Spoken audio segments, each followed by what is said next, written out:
Well, for many of us, a dog is a best friend, but for a soldier fighting PTSD, a dog can be a lifesaver. In this week's Veterans Voices, CBS 2's Suzanne Marquez shows us how one nonprofit is saving dogs in order to save veterans. Often when soldiers return home, the sights and sounds of their service stays with them. Sometimes it causes crippling PTSD that can last a lifetime. Sometimes it takes a much more tragic turn and can end a life. One Oceanside nonprofit has had enough of veteran suicide and is doing everything in their power to provide purpose and hope.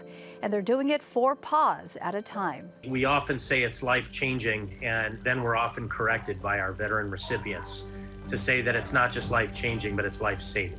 Graham Bloom is the founder of Shelter to Soldier, an organization that takes overlooked dogs out of shelters, trains them, and gives them to post-9/11 combat veterans who need them the most. We have men and women that are coming to us as a last-ditch effort. They've tried almost everything else, but at the end of the day, they need something unique. They need something that is alternative therapy. And these animals are providing our veteran recipients a second chance, a new lease on life. And Graham says it's not just the veterans that are getting a new lease on life. Many of the dogs come from high-kill shelters before they undergo 12 to 18 months of intense training. Some of the tasks that we focus on are nightmare disruption or night terror disruption. So helping the veteran handler come back from what feels like a very real moment while they're sleeping and recognize that they're in home, they're in bed, and everything's okay. We do behavior disruption while they're awake. So if they're having a precursor to an anxiety attack or panic attack, the dog can actually disrupt that by using their body, nudging, putting body weight on them. Generally, therapy dogs can cost around $25,000.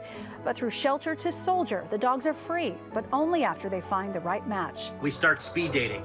So that's when we have approved veterans that have been vetted and approved for the program meeting available dogs. And the matches are very organic and natural, as well as finding the match that makes sense, right, to fit the needs of each individual. From there, the average handling training course is 6 months.